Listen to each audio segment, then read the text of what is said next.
Welcome to OC Street Files.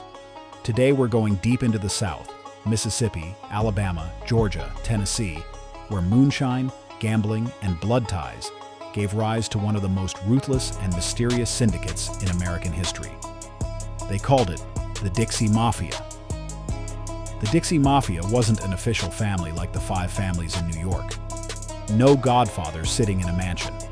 This was looser, dirtier, more dangerous in its own way. A network of hustlers, killers, and crooked politicians who made the Deep South their playground from the 1960s all the way into the 2000s. What set them apart? They weren't bound by rules. No honor, no code, no Cosa Nostra. They had one motto: thou shalt not snitch. That was it. Break that, and you disappeared. One of the most infamous figures tied to the Dixie Mafia was Kirksey Nix. Smooth, charming, but cold as ice. He made his bones running cons, drug routes, and eventually setting up shop inside Angola prison in Louisiana. From behind bars, Nix was still running scams, phone hustles, even murder for hire. That's how connected he was. And then you had Sheriff Buford Pusser, the lawman who became a legend. If you've seen Walking Tall, you know the story. Buford went to war with the Dixie Mafia in McNairy County, Tennessee.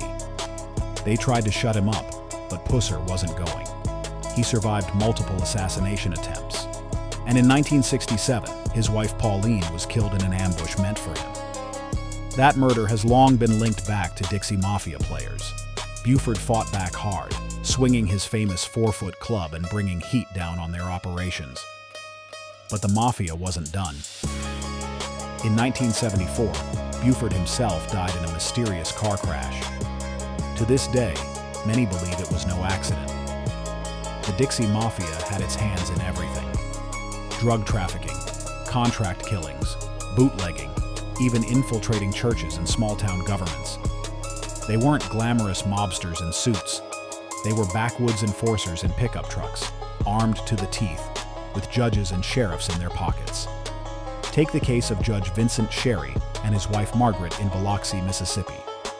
Both were gunned down in 1987 in what became known as the Sherry murders. Investigations tied the killings back to Dixie Mafia figures and the prison-based scams of Kirksey Nix. It shook the Gulf Coast to its core. A judge and his wife murdered for crossing the wrong people.